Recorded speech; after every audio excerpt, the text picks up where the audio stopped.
কথাও নাই, সালামও নাই। কাব বিন মালিক বাড়িতে চলে গেলেন। কাব বিন মালিকের বাড়িতে তিনজন ছোট ছোট সন্তান রয়েছে। এই সন্তানগুলো ঘরের ভিতরে খেলা করছেন, স্ত্রীও রয়েছেন ঘরের ভিতরে। স্ত্রী বলছেন, প্রাণের সন্তান, বিশ্ব নবী কি বলেছে তোমরা শুনেছো নাকি? সন্তানরা বলেন, হ্যাঁ মা শুনেছি। ও সন্তানেরা, তোমাদেরকে আমি মা বললাম, তোমাদের বাবা যদি বাড়ির দরজা আসে কিংবা বাড়ির ভিতরে প্রবেশ করতে চায়, বিশ্ব নবীর কথা অনুযায়ী তোমরা দরজা খুলবা না। তোমাদের বাবার সঙ্গেও তোমাদের এই কথা বলার কোনো প্রয়োজন নাই। কাব বিন মালিক বাড়িতে চলে এলেন। বাড়িতে চলে গিয়ে দরজায় নক করলেন। ও প্রাণের স্ত্রী গিয়ে সালাম দিলেন, আসসালামু আলাইকা। ও প্রাণের স্ত্রী, ঘরে আছো নাকি? স্ত্রী কথা বলে না।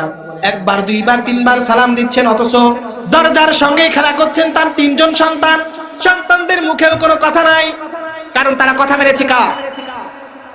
আল্লাহর কথা মেনেছেন, কোনো কথা বলছে না।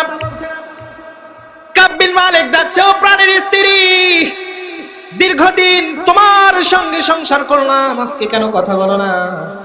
আজকে কেন দরজা খোলো না? দরজাটা খুলে দাও। এইবার স্ত্রী ভিতর থেকে আস্তে করে জবাব দিচ্ছেন, ওয়া আলাইকুমুস সালাম। যদিও সালাম নেওয়ার কোনো অধিকার আমার নাই, তবু সালাম নিচ্ছি। ও প্রাণের স্বামী, 20 বছর যাবত আপনার সঙ্গে আমি সংসার করেছি, আপনার কোনো কথা মান্য করি নাই, কিন্তু আজকে আল্লাহর রাসূল আমাদেরকে ঘোষণা দিয়েছেন, যতক্ষণ পর্যন্ত আল্লাহর রাসূল দ্বিতীয় ঘোষণা না দিচ্ছেন, আপনার সঙ্গে সালামও নাই, কালামও নাই। আপনি যদি আপনার ঘরে প্রবেশ করতে চান করতে পারেন, কিন্তু আমি এই ঘর থেকে বের হয়ে আমার বাবার বাসায় চলে যাব। আল্লাহু আকবার বলেন। আপনার ঘর আপনি প্রবেশ করতে পারেন, কিন্তু আমি আপনার ঘরে থাকতে পারবো না। আপনার সঙ্গে থাকা, কথোপকথন করা, একে বিছানায় যাওয়া আমার পক্ষে সম্ভব নয়। যদি আপনি ঘরের ভিতরে প্রবেশ করেন, আমি আমার সন্তানদেরকে নিয়ে আমার বাবার বাড়িতে আজকেই চলে যাব। কাব বিন মালিক মনটা গোসা করে কাঁদতে কাঁদতে সেইখান থেকেই চলে গেলেন। স্ত্রী দরজা খুললেন না। এরপর আরেকজন দ্বিতীয় সাহাবী মালিক চলে যাচ্ছে।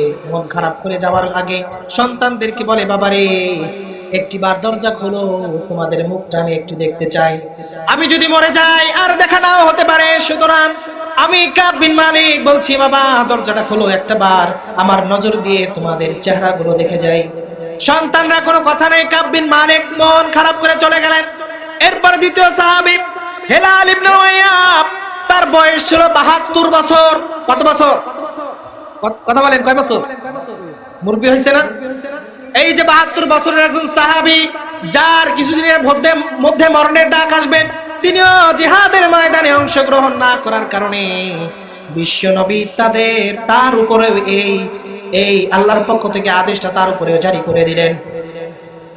এই হেলাল ইবনে উমাইয়া, তিনি মসজিদে নববীতে বসে বসে, মসজিদে নববীতে বিশ্ব নবী যেখানে দাঁড়িয়ে বা বসে বয়ান করতেন, তার পিছনে একটা খুঁটি ছিল। এই খুঁটির পিছনে দাঁড়িয়ে দাঁড়িয়ে থাকতেন আর আল্লাহর কাছে কাঁদতেন, মাপ চাইতেন, রব্বুল আলামিন, আমি তো রাসূলের পিছনে নামাজ আদায় করলাম, সবকিছু করলাম, একটা জিহাদে অংশগ্রহণ না করার কারণে। আল্লাহ, আপনি যদি মাফ না করেন, আমার কোনো গতি নাই, কোথাও যাওয়ার গতি নাই। আল্লাহ, তিনি সেই খুঁটির পাশে দাঁড়িয়ে কাঁদেন আর আল্লাহর কাছে কথা বলতে থাকেন।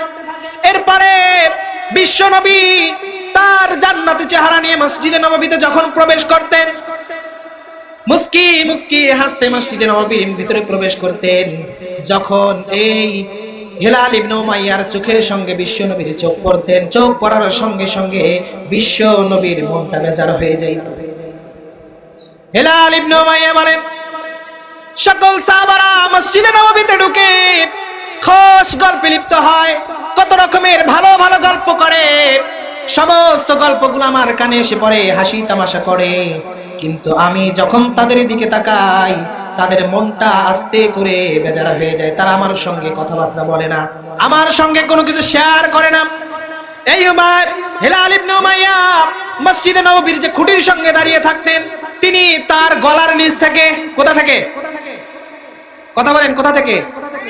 গলার নিচ থেকে শুরু করে পায়ের গিটা পর্যন্ত একটা মোটা রশি দিয়ে বেঁধে রাখতেন। গলার নিচ থেকে পায়ের গিটা পর্যন্ত ধারালো একটা মোটা রশি দিয়ে তার শরীরটাকে পেঁচাইয়া পেঁচাইয়া মসজিদে নববীর খুঁটির দিকে রাখতেন।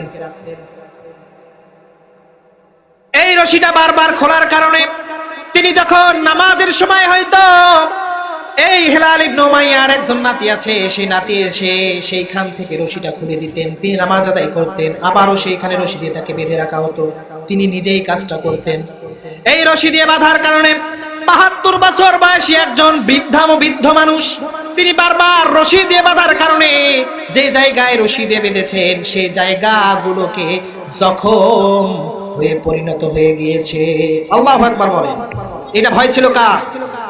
জোরে বলেন কার?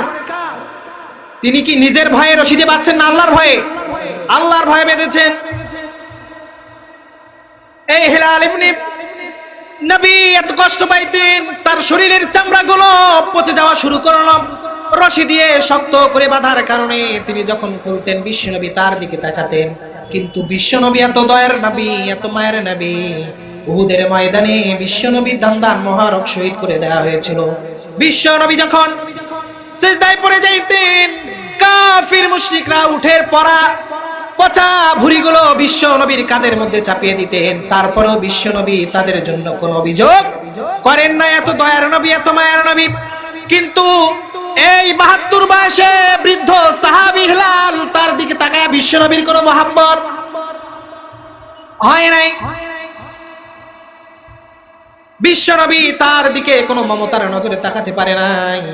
এরপরে তিন নম্বর সাহাবী মামার ইবনে রবিয়া রাদিয়াল্লাহু তাআলা আনহু, তার বাসায় গিয়ে বিশ্বনবী ডাক দিলেন, ও মামার ইবনে উমাইরা, রবিয়া তুমি কি বাড়িতে আছো নাকি?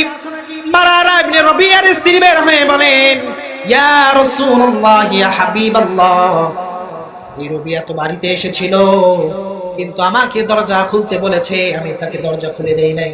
৭২ দিন যাবত তিনি যে 50 দিন যাবত তিনি যে কোথায় আছেন, ইয়া রাসূলুল্লাহ, ইয়া হাবিবাল্লাহ, ওই দিনের পর থেকে মারারা ইবনে রবিয়া আর বাড়িতে ফিরে আসে নাই, আমরা তার খোঁজ পাই নাই।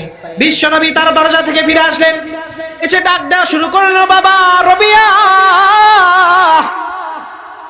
কোথায় আছো? কোথায় এমন গোসা করে চলে গিয়েছো? বিশ্বনবী ডাকা শুরু করলেন। ডাকতে ডাকতে কান পেতে বিশ্বনবী শুনেন, বিশ্বনবীর ওইখান থেকে 3 কিলোমিটার দূরে, কয় কিলোমিটার? 3 কিলোমিটার দূরে পাহাড়ের একটি গুহার মধ্যে বসে রবিয়া কাঁদছেন, আল্লাহর কাছে সিজদায় পড়ে কাঁদছেন, রব্বুল আলামিন, জীবনে পাপ করেছি আল্লাহ, আপনার একটি হুকুম লঙ্ঘন করার কারণে যে ভুল আমি করেছি, আল্লাহ আপনি আমাকে মাফ করে দেন। আপনি যদি আমাকে মাফ না করেন আমি কার কাছে যাব? রব্বুল আলামিন আপনি আমাকে মাফ করে দেন। বিশ্বনবী তাকে ডাকলেন। এরপরে বিশ্বনবী মসজিদে নববীতে চলে গেলেন। ফজরের নামাজের আজান হয়ে গেল, সংক্ষেপ করে নিয়ে আসলাম। ফজরের নামাজের আজান হয়ে গেল, মসজিদে মুয়াজ্জিন বলছেন আসসালাতু খায়রুম মিনান নাওম। যখন মসজিদে নববীতে আজান হয়ে গেল, আসমান থেকে হযরত জিবরিল আমিন আল্লাহ তাআলার পক্ষ থেকে ওহী নিয়ে হাজির হলেন। সুবহানাল্লাহ পড়ে। কি নিয়ে আসলেন? ওহী। ওহী ওহী কি এমনি নাজিল হয়? ওহী এমনিতেই নাজিল হয় না। আল্লাহ রাব্বুল আলামিন জিবরাইলের মাধ্যমে ফজরের আযানের সময় ওহী নাজিল করে জানিয়ে দিলেন, আত-তাইবুনাল আবিদুনাল হামিদুনাস সাইহুনার রাকিউনাস সাজিদুনাল আমিরুনা বিল মা'রুফি ওয়ান নাহুনা আনিল মুনকার ওয়াল হাফিযুনা লিহুদুদিল্লাহ ওয়া বাশশিরিল মুমিনিন। সুবহানাল্লাহ পড়ে।